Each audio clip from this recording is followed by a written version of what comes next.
Assalamualaikum warahmatullahi taala wabarakatuh. Salam pertemuan, salam pencerahan, salam di alam maya. Teman-teman yang berkesempatan bersama saya pada malam ini. Apa kabar saudara Zamari LC? Anda orang pertama muncul.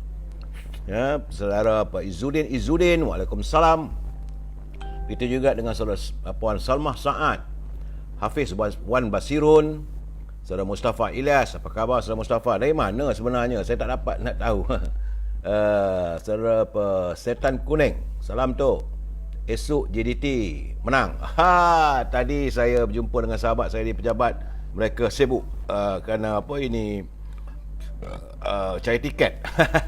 Kabarnya 20,000 orang aja boleh tengok di stadium mereka besok. Apa khabar saudara Wasilau, Yasran bin Manaf, Anwar Jubin, saudara Ayung Ngoh, Rubidin. Apa khabar Abi? Doa saya anda sihat walafiat bersama dengan pasangan berbahagia. Rawatilah rawat cinta kasih bersama pasangan anda. Setan Kuning, apa khabar? JDT juara besok. Oh, ramai penyokong JDT malam ni.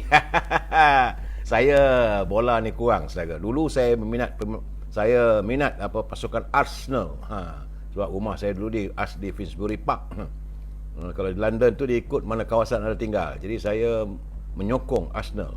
Sebab rumah dekat dengan stadium Arsenal. Apa khabar saudara Abang Nems, saudara Firdaus Mahmud, Johari Neh, saudara Matno. Salam dari mana ni? Dara. Salam Dara. Air Mata MKT. Assalamualaikum dari Gombak ya.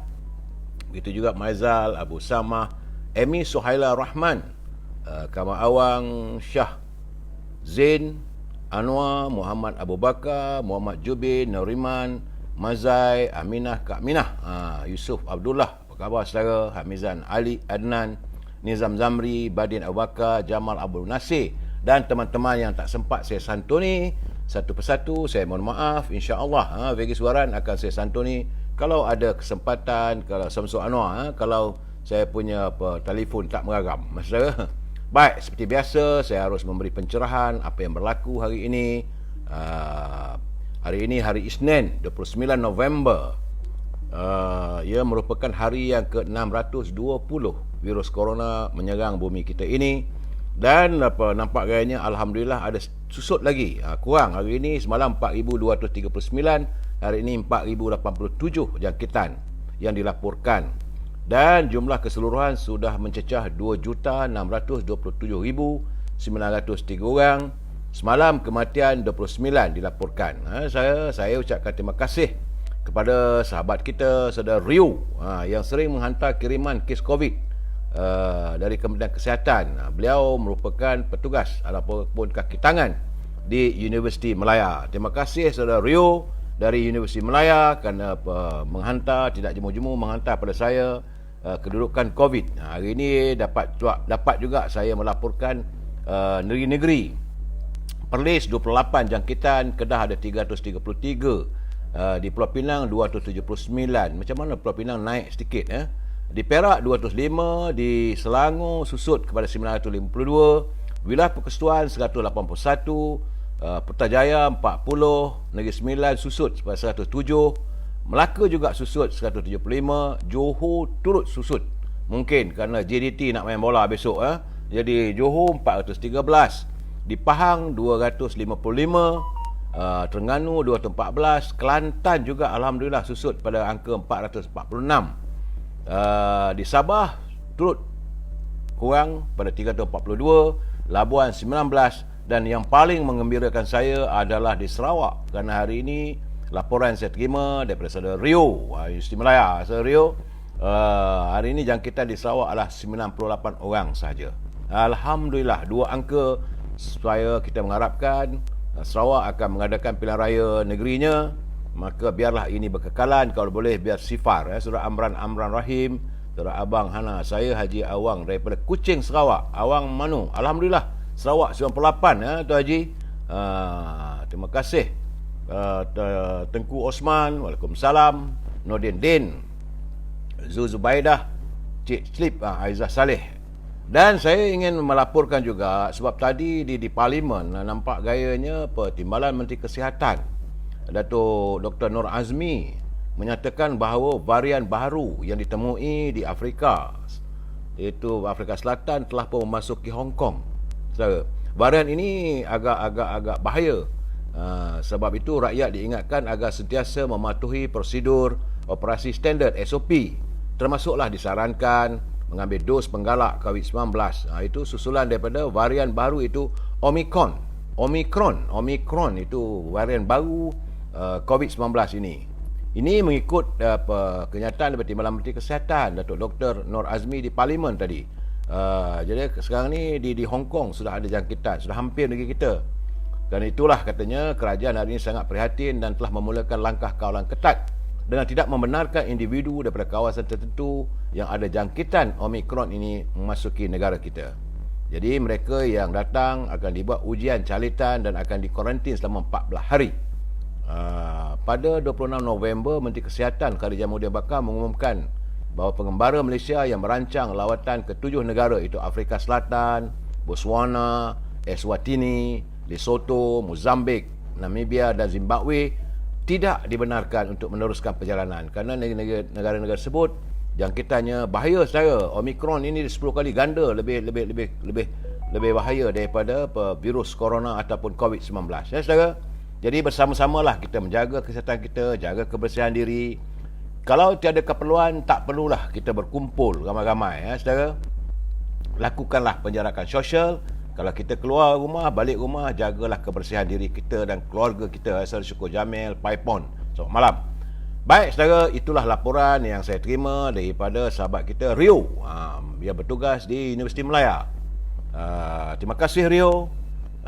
Tentulah teman-teman pelayar-pelayar juga berterima kasih pada anda atas kiriman yang anda kirimkan kepada saya, supaya kita tidak ketinggalan untuk mendapat perkabaran, berita-berita yang menyentuh soal virus corona. Baik, saudara, seperti biasa kita masuk e-commerce. Dalam keadaan susah macam mana pun, berusahalah untuk berniaga. E-commerce, saudara boleh berhubung dengan saudara anak anda Al-Azhar. Al-Azhar di talian 011 330 41241. 011-330-41241. Dia sekarang tengah sibuk dengan haruman bakur, iaitu setangi dan juga wangi-wangian. Memang saya pun hari ni pakai dah daripada pagi sampai ke malam, tak hilang. Terasa macam berada di Timur Tengah, macam berada di Mekah. Aromanya cukup segar dan wangi, saudara. Lain daripada haruman yang dijual oleh Al-Azhar untuk ni saya suka yang ni Amir Al-Khud.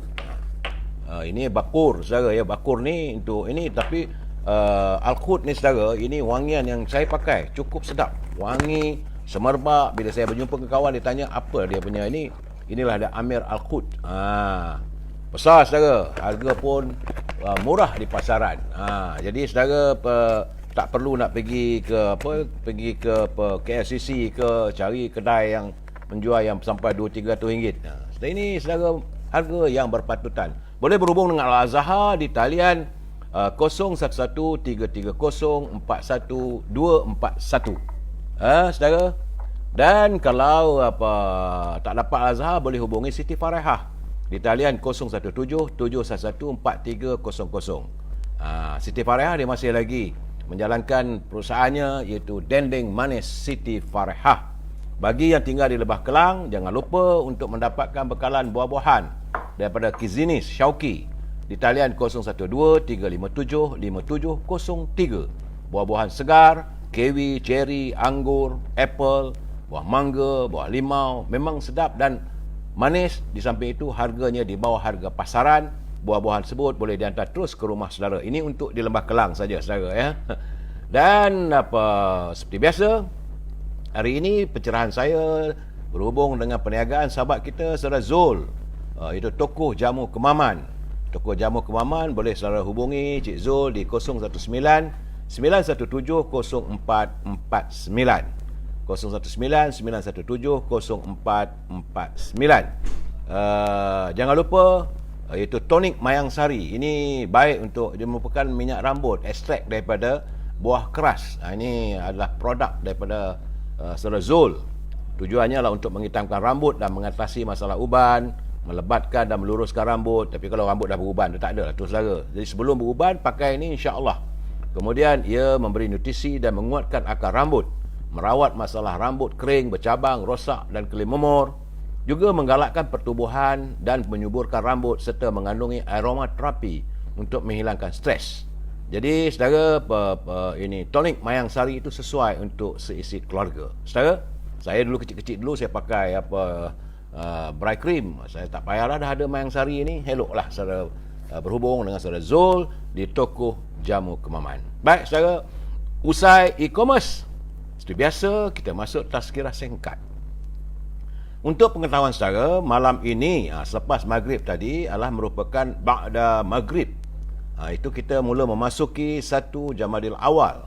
Kerana baginda Rasulullah SAW berpesan, barang siapa yang memberitahukan berita 1 Jamadil Awal kepada yang lain-lain, maka haram baginya api neraka. Dan di samping itu, amalan kita jangan lupa berzikir, mengingati Allah. Subhanallah, walhamdulillah, wala ilaha illallah, wallahu akbar, la hawla wala quwata illa billahil aliyil azim. Ya, saudara, beritahu teman-teman kita sudah pun memasuki 1 Jamadil Awal mulai hari ini. Samping itu jangan lupa saudara, elok juga kalau saudara amalkan itu bacaan Ayatul Kursi. Ayatul Kursi ini kalau kita baca waktu kita meninggalkan rumah, insya-Allah terdapat 70,000 malaikat yang akan melindungi diri anda, perjalanan anda dan seisi rumah. Sampai itu bila kita nak masuk rumah, jadi keamalan saudara, baca suratul ayat kursi, insya-Allah kemiskinan tidak akan masuk ke rumah kita. Juga kalau kita baca setelah kita berwuduk ataupun mengambil air sembahyang, saudara, izin Allah, anda akan mendapat kenaikan 70 darjah di sisi Allah Subhanahu Wa Taala. Dan samping itu sebelum nak tidur, bacalah sebelum tidur Ayatul Kursi, maka malaikat akan melindungi anda sepanjang malam. Saudara jangan lupa. Dan akhir sekali, saudara bacalah Ayatul Kursi ini selepas setiap kali kita solat fardu. Kerana dan satu-satunya yang dapat memisahkan anda dari syurga dan kematian adalah Ayatul Kursi. Baca, tidak ada benda yang boleh memisahkan anda bila anda membaca Ayatul Kursi ini. Saudara, itulah tazkirah singkat kita pada malam ini. Dan seperti biasa saudara, selepas saya membaca ini tazkirah singkat, kita masuk bab Mutiara Kata. Mutiara Kata ini adalah kiriman saudara Hibil Hasan. Kata saudara Hibil, kesabaran di saat kemarahan pastinya dapat menyelamatkan kita daripada 1000 penyesalan. Saat kita marah, ya saudara, kita sabar, maka kesabaran itulah yang menyelamatkan kita daripada 1000 penyesalan. Terima kasih Cikgu Hibil. Doa saya anda dan keluarga berbahagia di samping keluarga. Apa khabar Tok Abah? Terima kasih Tok Abah for watching. Tok Abah keadilan kot. Saya berkawan dengan semua orang, saudara Kakak Lola, murid miti abah kau. Aduh, tak tahu saya nak katakan. Saudara, seperti biasa kita mulakan bicara kita malam ini dengan salam impian moratorium dan pengeluaran wang RM10,000 dari kumpulan wang simpanan pekerja. Hari ini saya masih lagi di jengah keampahan. Tak ada lagi perbicaraan tentang wang RM10,000 ini.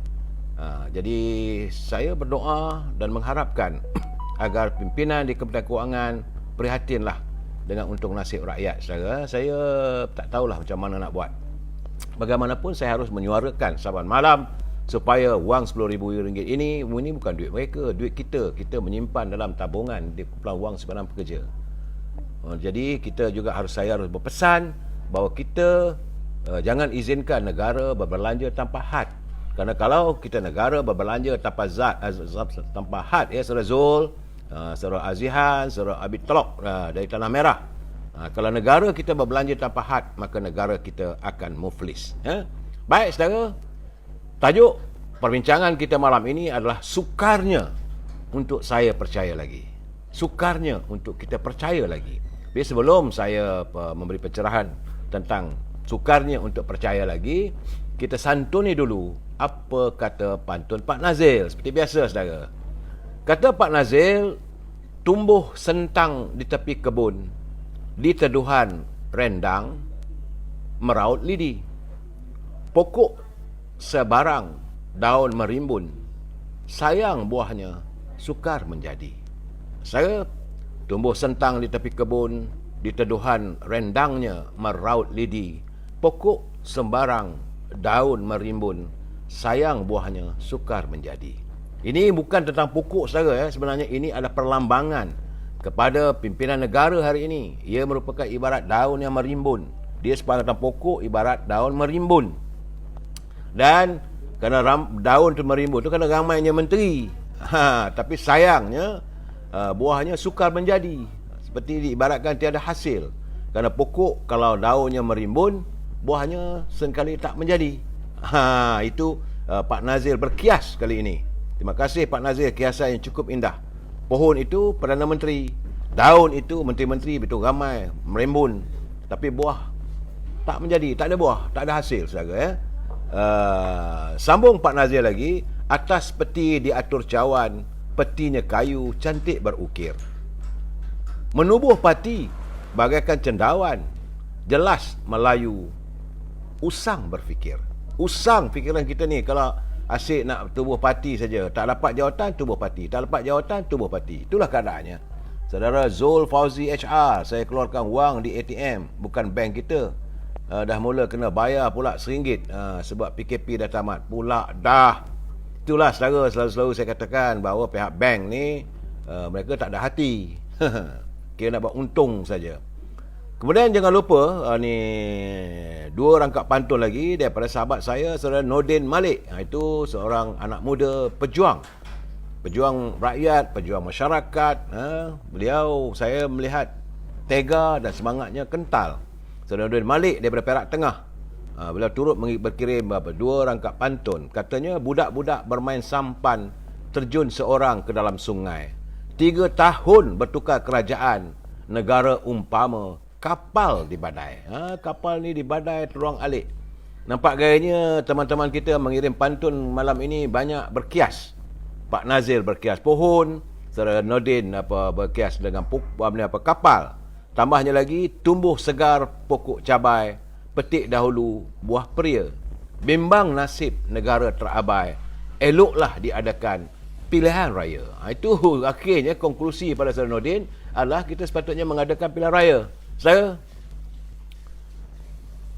samping itu jangan lupa, ini gedung ilmu, ini untuk kita memahami peribahasa ataupun ungkapan kata-kata warga terdahulu daripada kita berhubung dengan kepimpinan Melayu yang diharapkan oleh pemimpin terdahulu. Kerana dalam ungkapan kata-kata pemimpin Melayu menyebut, iaitu orang tua sering berkata pemimpin-pemimpin adalah bagaikan acuan. Kalau mereka memegang syarak dan adat, selamatlah negara kita. Jadi kalau pemimpin itu ini meletakkan keutamaannya kealiman, dia alim orangnya, maka jadilah pemimpin Muslim sejati. Imannya tinggi, mulia pekerti, ilmunya banyak dan rendah hati, kepada rakyat ia bersebati, menjalankan tugas sepenuh hati, bertanggungjawab hidup dan mati. Itu kalau pemimpin yang ada iman, yang kental keimanannya. Bila dijadikan pemimpin, bertuahlah negeri. Sebarang kerja, Allah berkati. Dijadikan tua, ia terpuji. Jadikan tua, dia ketua lah. Jadi ia terpuji. Imannya kental, menahan uji. Memimpin umat, bertuah negeri. Dijadikan induk, ia serasi. Pemimpin yang kukuh akal budinya, kuat imannya, pasti ia memelihara umat. Begitu teliti. Memimpin umat, maruah berdiri. Saudara, kita sambung lagi gedung ilmu kita malam besok.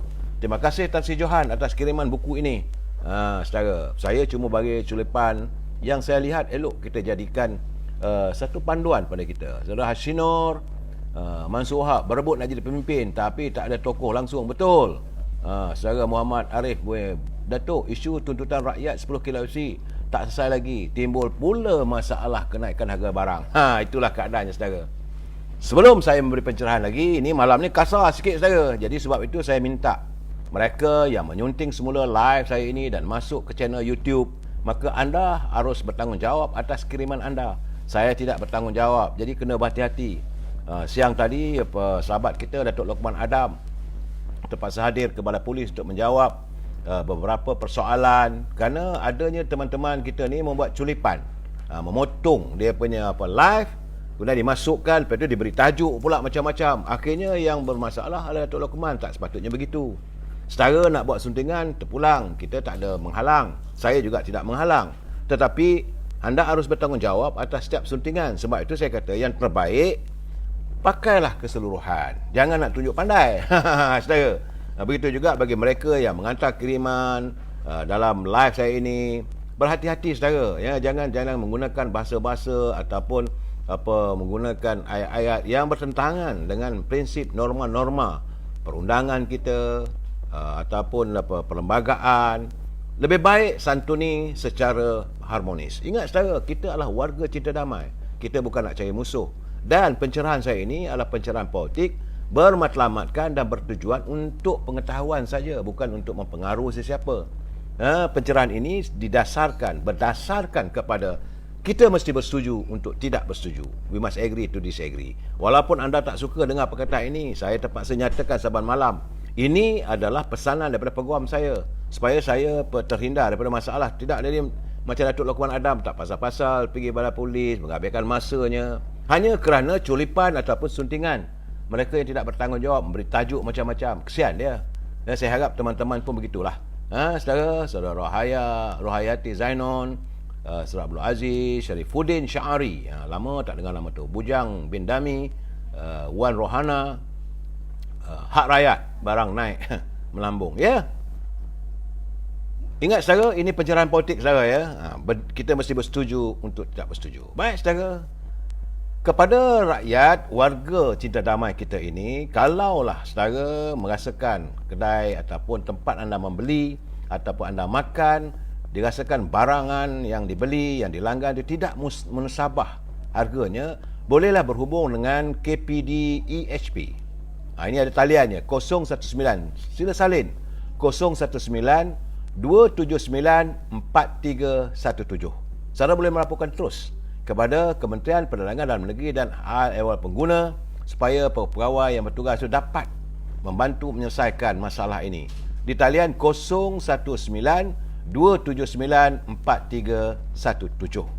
Catatkan juga nama kedai dan alamatnya kalau ada. InsyaAllah saudara, sebab kita sama-samalah menangani tentang masalah lintah darat ni yang menyedut kehidupan rakyat. Mereka untung beratus-ratus juta, rakyat terus berada dalam kesempitan. Saudara, dan sebab itu saya ingin mengingatkan bahawa pimpinan negara harus berhati-hati.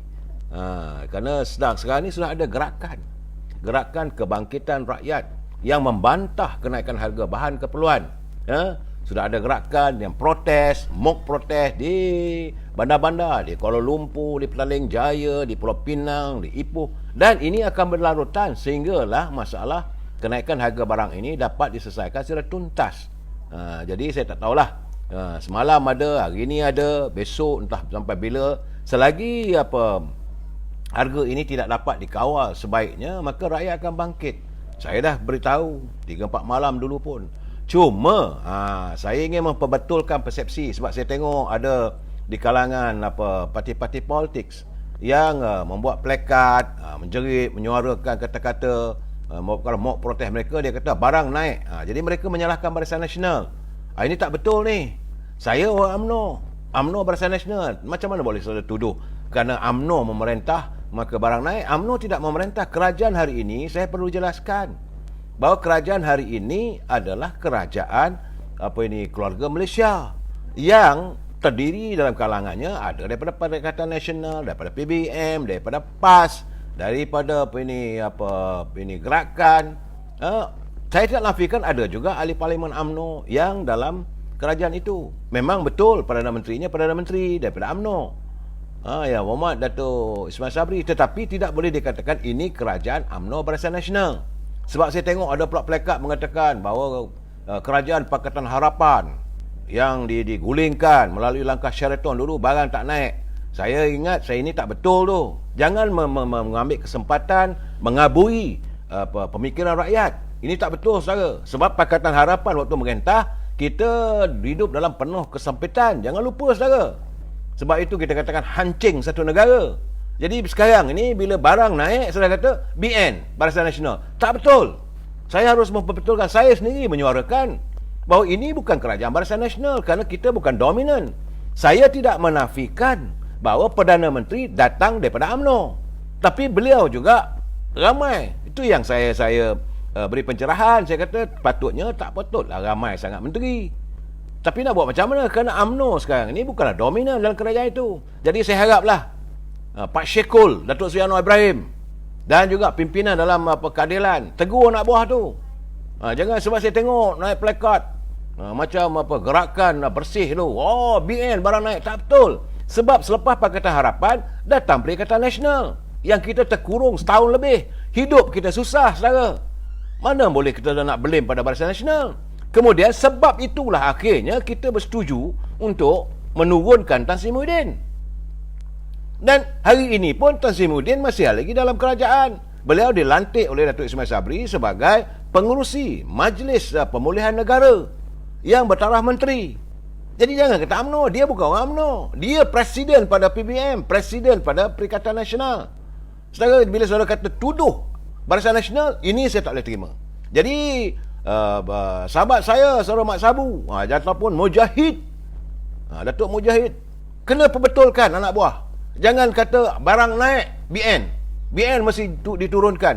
Pasal apa pula Barisan Nasional bukan ada di anjung kuasa tu ada beberapa orang ahli parlimen daripada UMNO. Itu kena diperbetulkan. Dan kita kena ingat, saudara, mereka yang bertanggungjawab, yang menjaga soal kenaikan barang, keperluan barang apa semua ini bukan datang daripada UMNO. Yang jaga tentang pemulihan ekonomi negara Tan Sri Muhyiddin. Kemudian yang jaga Menteri Ekonominya Datuk Mustafa Mohamad, bukan orang UMNO yang melompat masuk PBM. Begitu juga yang jaga Kementerian Pertanian dan Industri Makanan adalah Ronald Kaindi. Beliau adalah daripada UMNO melompat masuk PBM dan menjadi menteri berlatar belakangkan ataupun sebagai orang PBM. Kemudian Kementerian Perdagangan Dalam Negeri dan Haiwan Pengguna, Natalinggi. Saya tak tahu dia parti mana lah, tetapi bagi saya timbalan menterinya Wabi Rosul yang melompat daripada UMNO masuk PBM. Menteri MITI Azmin Ali juga PBM. Macam mana tak adil lah, saudara, tuduh UMNO, tuduh Barisan Nasional. Ini tak betul. Saya nak perbetulkan sebab gerakan ini saya tahu akan berlarutan berterusan. Saya minta hentikan mengatakan turun BN, barang turun. Ada BN, barang naik. Itu tak betul, saudara. Turunkan pengurusi Majlis Pemulihan Ekonomi. Ini sepatutnya. Dan kita menuntut cara yang terbaik adalah pulangkan balik kuasa pada rakyat. Saya agak nada saya malam ni serius. Kerana tentulah saya harus membela parti saya yang dituduh tak pasal-pasal. Sebab itu saya dah bercakap. Saya dah bercakap pada Yang Amat Berhormat Perdana Menteri, berhati-hati. Mereka menteri yang buat kerja ni tak dapat menyelesaikan masalah ini, yang terpaliknya UMNO. Akhirnya orang menyalahkan UMNO, sedangkan apa yang Menteri Perdagangan Dalam Negeri dan Haiwan Pengguna lakukan? Sabah malam saya bersuara, saya. Jadi tak fair lah. Menteri Kewangan Tengku Zafrul bukan daripada UMNO. Jadi kerana mereka, akhirnya UMNO terpalit. Jadi Yang Amat Berhormat Datuk Ismail Sabri kena perhatikanlah. Jadi abah kau kononnya hebat sangat, nak pulih ekonomi, pulih macam mana sekarang? Barang naik yang bukan-bukan. Dan selalu lihat sendiri, Ketua Penerangan UMNO Syahril, dia turun ke gelanggang, turun ke lapangan. Saya tengok baca juga, maki hamun pada Ketua Pemuda. Ketua Pemuda dah menggerakkan ketua-ketua pemuda di perangkap bahagian. Sebab kita, bila kita buat satu masalah, kita menyelesaikan satu masalah, kita berskala. Jadi ketua-ketua pemuda bahagian, jawatankuasa pemuda bahagiannya sekarang ni sedang meneliti di setiap pasar-pasar. Saudara tak tahu, mereka sedang meneliti harga-harga itu untuk dikumpulkan data-data ini. Dan setelah dapat semua data itu, baru kita ledakkan kita punya sasaran. Jadi saudara nak mengadakan protes, teruskan, tak ada masalah. Saya juga bersama-sama dengan anda untuk melihat supaya pimpinan negara peka kepada masalah rakyat ini. Saya bersama-sama dengan anda. Tapi kalau anda kata Barisan Nasional barang naik, itu saya tak boleh terima. Kerana ini bukan masalah Barisan Nasional. Masalah sekarang ini adalah pemimpin menteri daripada PPBM. Menteri Ekonomi PBM, Menteri Kewangan Menteri PBM, Menteri Perdagangan Dalam Negeri dan Haiwan Pengguna PBM, Menteri apa ini yang jaga pertanian dan industri makanan juga PBM. Mana adanya? Cuma Perdana Menterinya memanglah Yang Amat Berhormat Datuk Ismail Sabri. Sebab itu kita minta supaya Yang Amat Berhormat Datuk Ismail Sabri serius. Kalau mereka tak boleh melaksanakan tugas dengan baik, pecat, ganti orang lain. Jadi jangan sebab itu akhirnya kita yang terpalit. Saya dah memberi peringatan dari awal. Malahan saya khawatir apakah ini juga mereka ada agenda politik. Supaya mereka ketawa sekarang ni. Pas senyum. Pas senyum sesenyum-senyumnya bila tengok plakat naik, BN naik, barang naik. Jadi seolah-olah mereka tak campur tangan. Sedangkan PAS ada dalam kerajaan tu. PBM apatah lagi, ketawalah. Sebab ini menteri-menteri datang dari mereka tak ada kena maki hamun. Yang kena maki hamun UMNO Barisan Nasional. Saudara Azwan Razak tengok BN barang naik. Tak betul Saudara Azwan. Tak betul. Pimpinan UMNO berusaha. Sebab itu saya katakan mana-mana menteri kita yang ada dalam BN itu, saya minta pada Presiden UMNO akan datang ini segeralah kita singkirkan. Ini Firdaus T. Abdullah, PM Lemau itu bagi saya lah, saya nak bagi pencerahan supaya rakyat faham. Jangan kita menuduh yang bukan-bukan. Dan saya hari ini menyongsong juga keputusan macam semalam saya dah bercakap.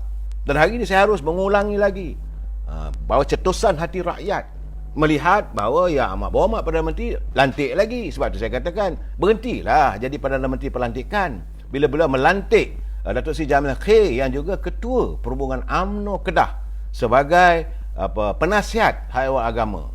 Sebab sekarang ni ada menteri di Jabatan Perdana Menteri yang mengawal hak ehwal agama. Perlu apa dilantik pula penasihatnya? Apakah ada agenda politik? Saya tak tahulah. Dia selalunya kalau dia lantik tu, ini juga scheme of thing lah, supaya ada sokongan jika berlaku pemilihan dalam parti. Saudara kena ingat, bersimpatilah dengan UMNO. Jangan salahkan UMNO. Kadang-kadang pimpinan mereka melakukan segala. Saya hairan lah, kenapa Menteri Penerangan tidak melaksanakan tugas menerangkan pada rakyat apa keadaan. Jadi dibiar begitu, rakyat marah. Jadi membuatkan menyemai kemarahan rakyat kepada UMNO Barisan Nasional. Ini satu benda yang zalim bagi saya. Saudara, jadi saya mengharapkan agar Yang Amat Berhormat Perdana Menteri dapat melihat perkara ini. Kalau boleh 5-6 orang menteri itu pecat je lah. Tapi saya tahu, saya faham kalau 5 orang dipecat, maka mereka tarik sokongan dengan Yang Amat Perdana Menteri juga terlengkup. Sebab itu saya mengatakan yang terbaik adalah pilihan raya. Itu yang terbaik. Cuma hari ini saya agak sedih apabila menatap kenyataan Yang Berhormat Mulia Tengku Razali Hamzah bila dia kata bahawa dia kalau boleh dia nak berundur daripada politik pada saat-saat ini. Kalau pilihan raya 15 akan datang. Saya mengatakan betul dari segi beliau merasakan bahawa usia dan sebagainya. Saya kata ini kepimpinan tidak mengenal usia. Dan negara memerlukan khidmat bakti Yang Berhormat Mulia Tengku Razali. Sebab dalam keadaan negara yang ekonomi yang begini tidak menentu sekarang, ekonomi yang sempang peranang. Sebab itu saya meminta agar Yang Berhormat Perdana Menteri segeralah berjumpa dengan Yang Berhormat Tengku Razali, dapatkan petua ilmu ekonomi. Ini bukan main-main. Janganlah dibiarkan akhirnya Yang Berhormat Tengku Razali dia retire tak ada apa, bantailah. Kalau itu berlaku, rugilah permata yang bernilai ini kita sisihkan. Saudara, jadi saya minta lah kalau boleh secara terbuka agar Yang Berhormat Mulia Tengku Razali memikirkan sekali lagi untuk tidak meneruskan hasratnya berundur daripada politik. Dan saya juga berharap agar Yang Berhormat Datuk Seri Presiden eloklah berjumpa dengan Yang Berhormat Mulia Tengku Razali, berbincang. Sebab ini, saudara, kita negara sekarang ni seolah-olah bagai dilanda geruda. Ekonomi kita memang ibarat kapal yang terumbang-ambing. Kepimpinan yang ada seolah-olah tidak mampu menangani masalah ekonomi yang begitu sangat sekarang ni, saudara. Saya khawatir, berapa malam dah saya nyatakan. Sebab saya tahu bahawa Yang Berhormat Mulia Tengku Razali ada ilmunya, ada caranya bagaimana nak menangani masalah ekonomi dan sebagainya. Jadi jangan dibiarkan beliau berkelana dan akhirnya berundur daripada politik. Tapi kalau itu hasratnya, tak tahulah, saya tak boleh nak memaksa. Tapi saya rasalah sebagai warga Cinta Damai, kita masih memerlukan khidmat bakti beliau. Jangan lupa bahawa bagaimana beliau menyantuni ekonomi negara sejak kita mencapai kemerdekaan daripada zaman Tengku Abdul Rahman. Jadi ilmu-ilmu yang dia ada tu boleh diguna pakai. Jadi masalah kita kadang orang UMNO ni dia tak nak fikir, memikirkan jawatan saja. Jadi orang yang bijak, mereka kata mereka lebih bijak. Sekarang apa dah jadi? Apa dah jadi? Ekonomi tunggal langgang sekarang, saudara. Jadi saya harap Presiden, sebab tambah-tambah lagi apabila isu sudah timbul, bila ini yang bawa mulia Datuk Tengku Zafrul, dia menyatakan bahawa tidak ada lagi royalty Petronas kepada kerajaan negeri Kelantan. Ini satu benda yang memeranjatkan saya. Semalam saya dah lontarkan, kemarin juga saya lontarkan, berhati-hati. Ini boleh mendatangkan masalah lebih besar lagi. Sebab rakyat Kelantan merasakan itu hak mereka. Ini tak dapat dalam perjanjian. Sebagaimana yang dikatakan oleh Muhammad Tengku Razali, dia kata perjanjian itu bukan perjanjian antara kerajaan pusat dengan kerajaan negeri Kelantan. Tidak. Perjanjian yang ditandatangani waktu itu beliau sebagai pengerusi pada Petronas mewujudkan perjanjian. Dia berjanji dengan Sabah, dengan Sarawak, Kelantan, Terengganu bahawa negeri-negeri tersebut akan mendapat royalti sebanyak 5% daripada hasil pendapatan minyak. Perjanjian itu adalah antara syarikat Petronas dengan negeri. Bersama negeri itu bermakna dengan anak-anak Kelantan. Yang mau mula Tengku Zafrul kena ingat. Jangan duk fikir bahawa ini kerana kerajaan. Ini bukan perjanjian antara kerajaan. Ini antara syarikat Petronas dengan kerajaan negeri. Kerajaan negeri itu tentulah anak negeri Kelantan. Mereka berhak untuk mendapat. Jangan dinafikan soal ini. Sebab itu sekarang ni, kalaulah kerajaan ataupun syarikat macam Petronas ni, kerajaan membiarkan bahawa perjanjian itu boleh dinodai, akhirnya pelabur pun tidak yakin pada kita. What type of government we have? Sebab kerajaan tidak protect ataupun melindungi setiap perjanjian. Ini yang jadi masalah di Sabah dan Sarawak. Ini juga menjadi masalah di Terengganu. Apabila wang royalties ni dikata bahawa wang ehsan. Tak betul. 5% sebut. Ini tidak. Kita faham bahawa sekarang ni Petronas mengalami kerugian dan wangnya tak begitu tinggi, tak banyak lagi. Tetapi apa yang disebut dalam perjanjian kenalah dipatuhi ataupun janji mesti dikotakan. Itu keadaannya. Sebab itu saya mengatakan yang Muhammad Tengku Razali jangan terus meninggalkan politik. Jadi saya amat berharap bahawa beliau Kelantan memerlukan sentuhannya. Kalau yang Muhammad Tengku Razali meninggalkan politik begitu saja nanti, lebih teruk lagi rakyat Kelantan. Sebab hak mereka ternoda. Perjanjian antara kerajaan negeri Kelantan dengan Petronas. Ini bukan kerajaan negeri Kelantan dengan kerajaan persekutuan. Itu yang dulu bila ada tuntutan dibawa ke mahkamah, memang tak boleh lekat. Sebab kerajaan persekutuan tak ada berjanji. Tidak ada perjanjian. Yang ada perjanjian antara syarikat Petronas dengan kerajaan negeri Kelantan. Ini perlu dijelaskan. Sebab itu dulu bila kerajaan PAS bawa ke mahkamah, saya ingat lagi, adalah pimpinan lebay-lebay ni. Bila orang kata ini bukan dengan kerajaan persekutuan, ini dengan Petronas. Petronas yang berjanji, Petronas yang membuat perjanjian itu. Sekarang ini yang orang marah, hasil minyak yang banyak semua, Sabah tak dapat dan semua. Sebenarnya perjanjian antara syarikat Petronas dengan Sabah, syarikat Petronas dengan Sarawak. Jangan marah kerajaan persekutuan. Jadi yang Muhammad Tengku Razali, saya haraplah kita warga Cinta Damai, kita masih memerlukan khidmat bakti yang Muhammad Ku untuk menyantuni tentang suasana ekonomi negara kita hari ini. Saya amat berharap, betul saya dapat tengok, beliau pun tak beritahu kat saya. Saya pun nak telefon pun dalam keadaan sekarang ni, saya tak tahulah apakah sebenarnya agenda di sebalik kenyataan beliau itu. Tapi kalau dihayati, dia kata bahawa padanya memang tahu kalau orang lain yang bertanding di Gurun Musang, maka UMNO Barisan Nasional sukar juga. Sebab jasa baktinya di Gurun Musang tu tinggi. Memang bagi orang tak suka macam-macam lah orang kata, saudara. Saya yang mengenali beliau tak lama lah, lebih kurang 15 tahun secara rapat, saya dekat dengan Muhammad Tengku Razali. Saya tahu keikhlasannya. Bukan jawatan yang dikejar, alah lain padanya, tidak lain tak bukan adalah untuk perkhidmatan untuk rakyat. Jadi saya harap agar pimpinan tertinggi UMNO, Barisan Nasional, khususnya Presiden dan Timbalan Presiden, kalau boleh bertemulah. Mintalah agar Tengku Razali tunggulah satu penggal lagi, perbaiki dulu ekonomi kita. Sekarang ni ekonomi kita tengah tenat ni saudara, sangat tenat. Dalam keadaan begini juga saudara, kalau saya bercakap soal Tengku Razali ni panjang sangat, orang marah pula dengan saya. Sekarang ni saya kekhawatiran saya, kesan daripada perjanjian dengan Petronas antara negeri-negeri tidak dikotakan. Maka sekarang ni saya melihat bahawa sudah ada elemen-elemen dalam menghadapi pilihan raya di Sarawak. Saya dah bercakap semalam kemarin bahawa adanya calon-calon yang nak bertanding ini mula mengutarakan seolah-olah nak menarik keluar Sabah dan Sarawak daripada gagasan Malaysia. Ini bahaya sebab perjanjian itu bukan perjanjian sudah ada dalam sebahagian daripada perlembagaan. Sesiapa yang menyentuh soal perlembagaan, mereka boleh didakwa di mahkamah. Sebab itu salah seorang ahli parlimen yang dipanggil oleh pihak polis menyiasat kerana beliau mengeluarkan kenyataan yang seolah-olah membayangkan ada usaha-usaha. Dan saya lihat pula tu calon-calon nak bertanding khususnya daripada DAP, ada 2 orang buat kenyataan secara terbuka bahawa katanya bahawa mesti dikumpulkan rakyat, wakil-wakil rakyat ini jadi padu. Kita nak mengemukakan melalui Dewan Undangan Negeri, kita minta menuntut bahawa Sabah dan Sarawak ini dimerdekakan. Apa benda ni? Kemerdekaan itu kita capai bersama saudara, dan kita sudah hidup dengan penuh rukun dan damai. Apa perlu lagi kita mewujudkan api sengketa?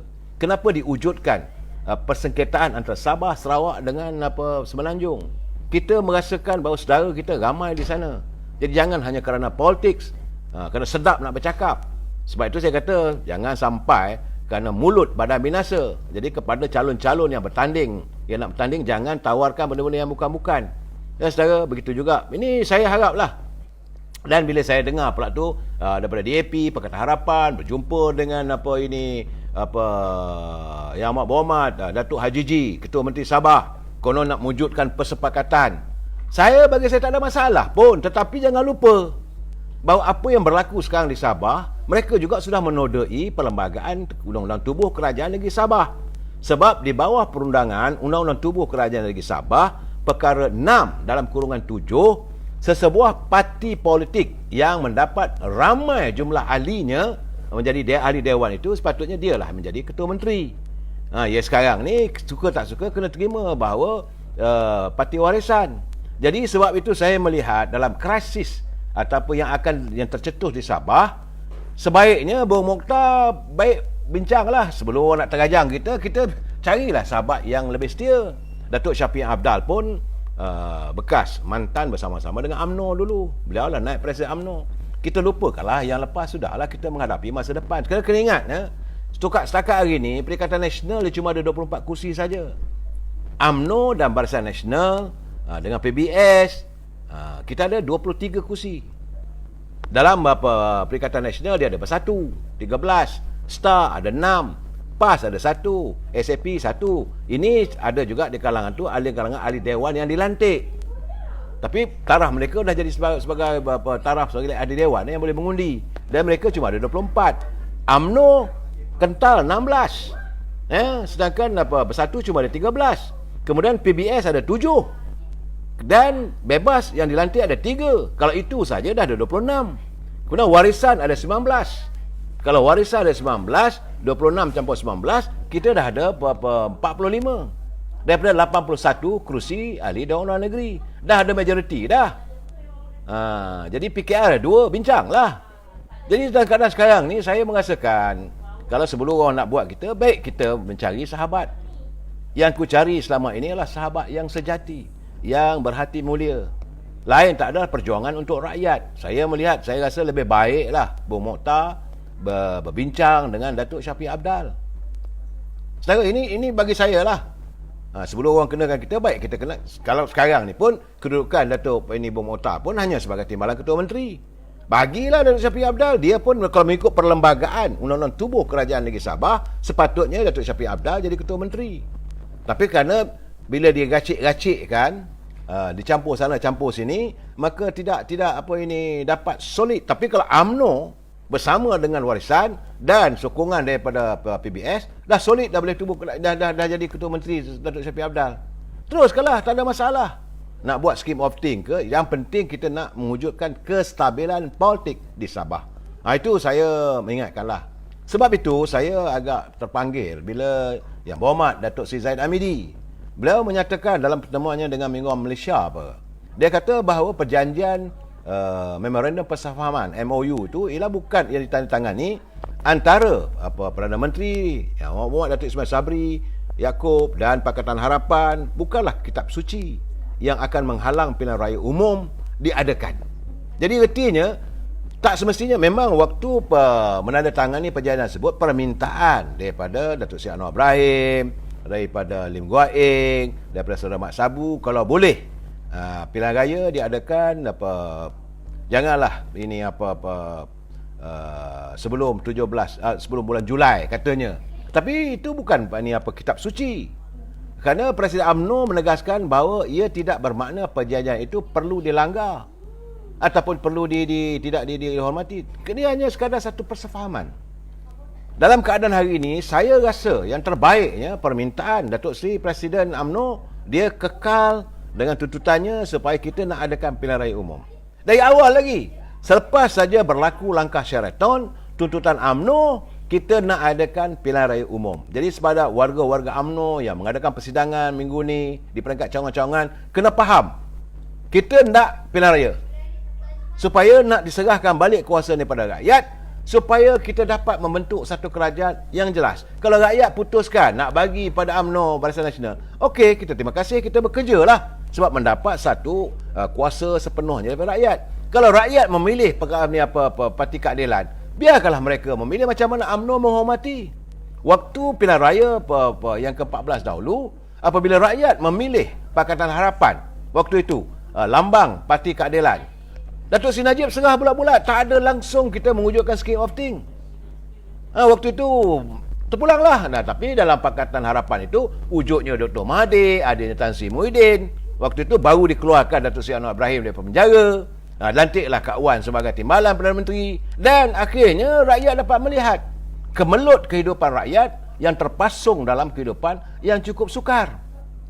Sebab itu akhirnya bila satu negara merasakan bahawa Pakatan Harapan ini tidak mengotakan janji-janjinya bila dia kata bahawa bukan kitab suci dan sebagainya, maka akhirnya berlaku langkah Sheraton. UMNO tetap dengan keputusannya menuntut pilihan raya. Sebab itu saya nak bagi tahu kepada tuan-tuan, Datuk Seri Zahid Hamidi, Yang Berhormat Timbalan Presiden UMNO, Ketua Pemuda, dan kita jelas bahawa kita hendak adakan pilihan raya umum secepat mungkin dalam keadaan sekarang dalam mengatasi masalah yang dihadapi oleh negara. Sekarang ni saudara, negara kita dalam keadaan yang tak menentu. Harga barang mencanak-canak. Nak buat dasar macam mana? Saya faham. Dalam keadaan sekarang ni menteri-menteri bukan daripada UMNO, datang daripada PBM. Perdana Menteri nak buat macam mana? Kalau Perdana Menteri pecat dia orang tarik sokongan, tergolek dok Perdana Menteri. Ini keadaannya. Jadi yang terbaik yang Amat Berhormat Datuk Seri Ismail Sabri terus teranglah, bersikap ikhlaslah pada rakyat. Yang terbaiknya adalah supaya serahkan mandat itu kepada rakyat. Sebab ini saudara kena ingat, saya dapatan daripada kenyataan daripada Afif Baharudin daripada parti PBM. Ini kenyataan yang tersiar dalam media sosial Malaysia Gazette.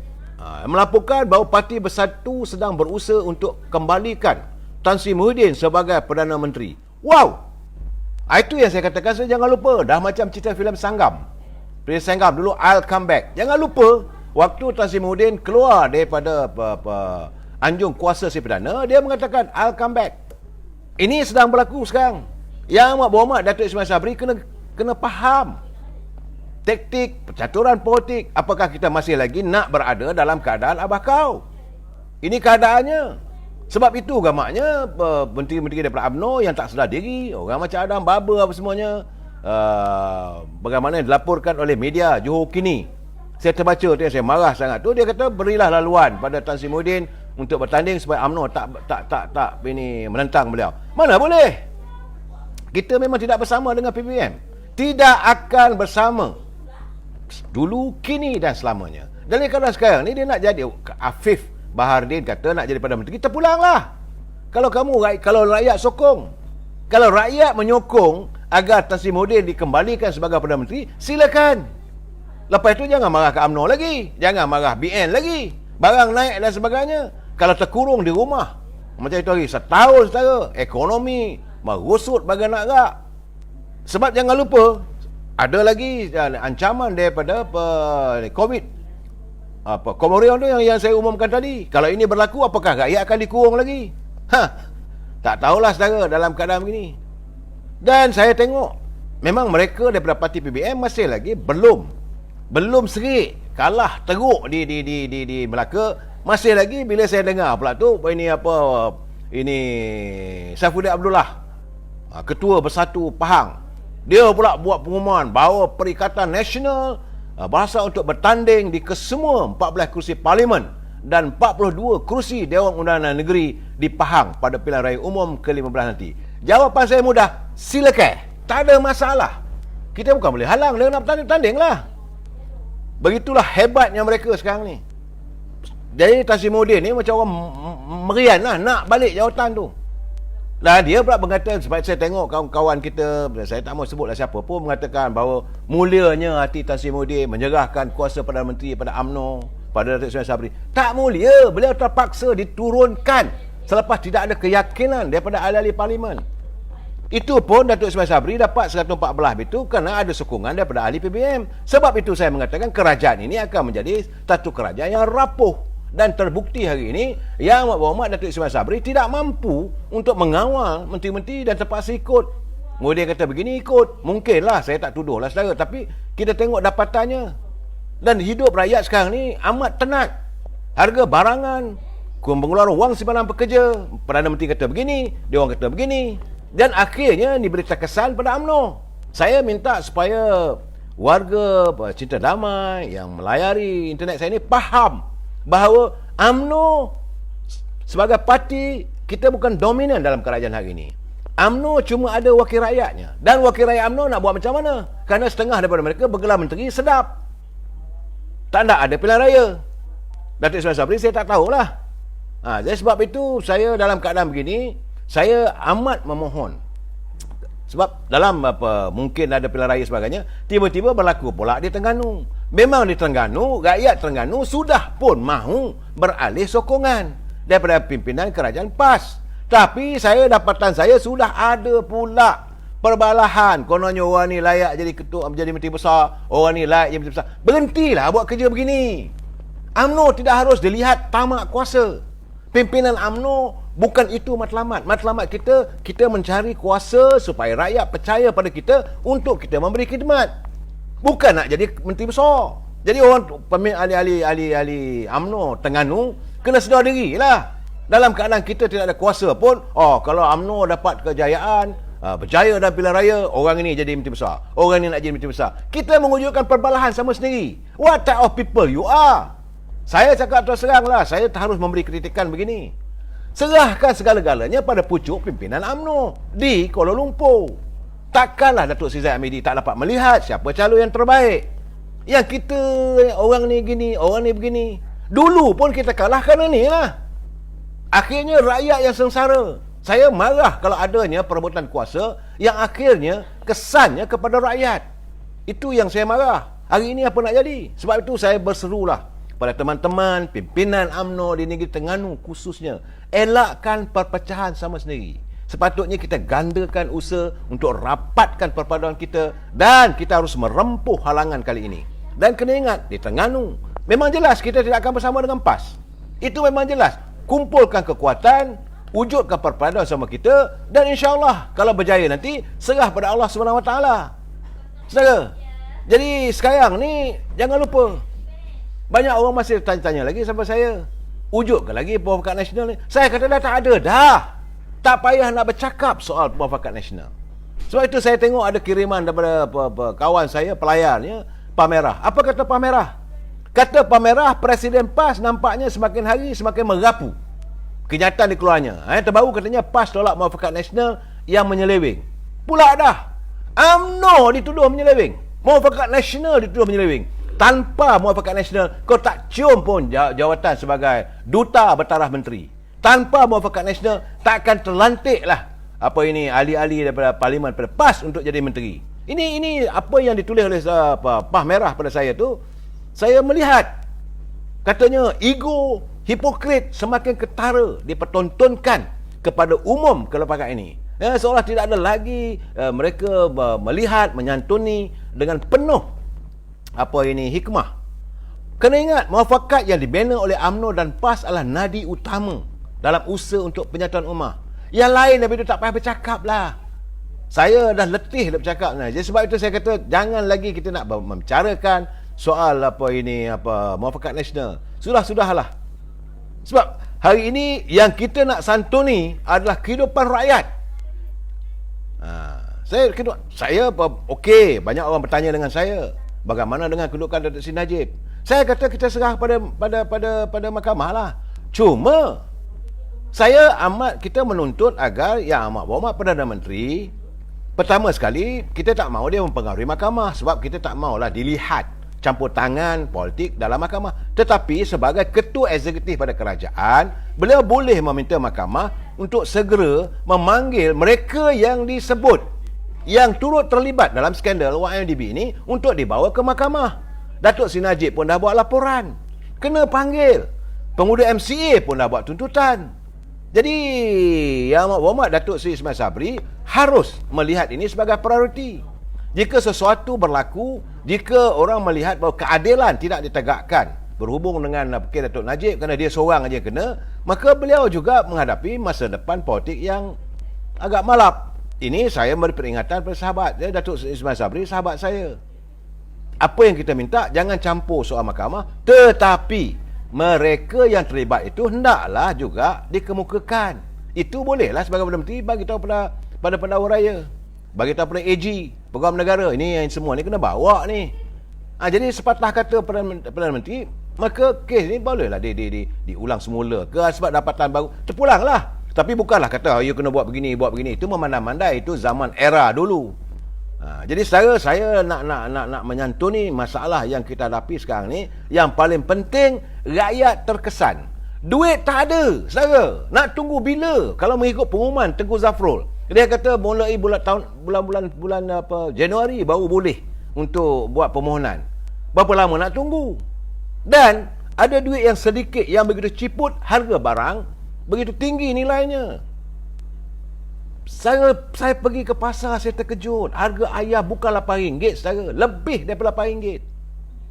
Saya mengalami sebab tadi saya pergi makan dengan sahabat saya. Bukan murah, saudara. Saya tak mau sebutlah saya makan apa semua. Tetapi saya makan cuma nasi bersama dengan ikan dan seketul ayam. Harganya RM18. Tapi tak mau nak komplain lah, sebab sebelum saya katakan ini willing buyers, willing seller. Tetapi kerana tidak ada kawalan, bila saya bertanya dengan tuan punya kedai, kenapa tinggi ni, dia kata ini yang datang. Sotong tak boleh nak sentuh. Saya sentuh saya sotong, macam saya kata semalam lah, RM18 untuk sepiring sotong. Dan harga yang tak sepatutnya. Saya amat mengharapkan agar Yang Amat Perdana Menteri balik daripada Singapura, lihatlah macam mana Singapura menjalankan ekonomi mereka. Sebab itu saya kata lain tak ada, kita masih ada lagi pakar tokoh ekonomi, orang seperti Yang Berhormat Mulia Tengku Razil Hamzah. Apalah salahnya disantuni? Macam mana kita nak buat sekarang ni? Duit kita macam mana sekarang ni Macam mana begini. Ini tidak. Kalau kita ego dengan orang yang berpengalaman, akhirnya kita terus tersesat dalam hutan yang penuh dengan duri dan belukar. Apakah kita nak jadikan ekonomi negara kita ini berada dalam duri dan belukar yang akhirnya menjerut kehidupan rakyat? Apa tu saudara Muhammad Harmi? Ya ke PPBM, PH?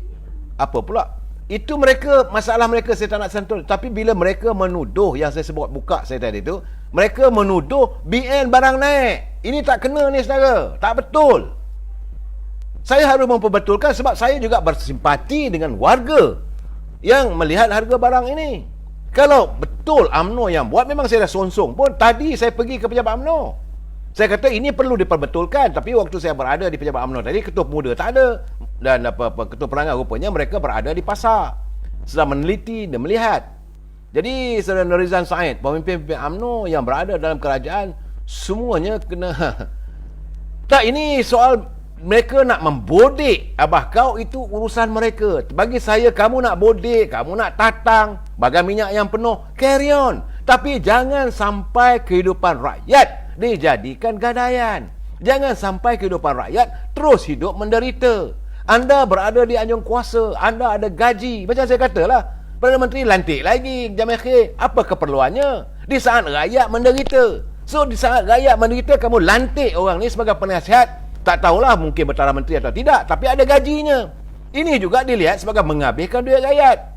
Oh, sekarang ni lantik masalah agama, lantik menteri apa ini agama, penasihat agama. Habis sekarang ni kerana barang naik, maka lantik seorang penasihat lagi untuk menasihati Perdana Menteri macam mana nak kawal harga makanan. Dan kalau telur naik, nanti seorang lagi penasihat telur.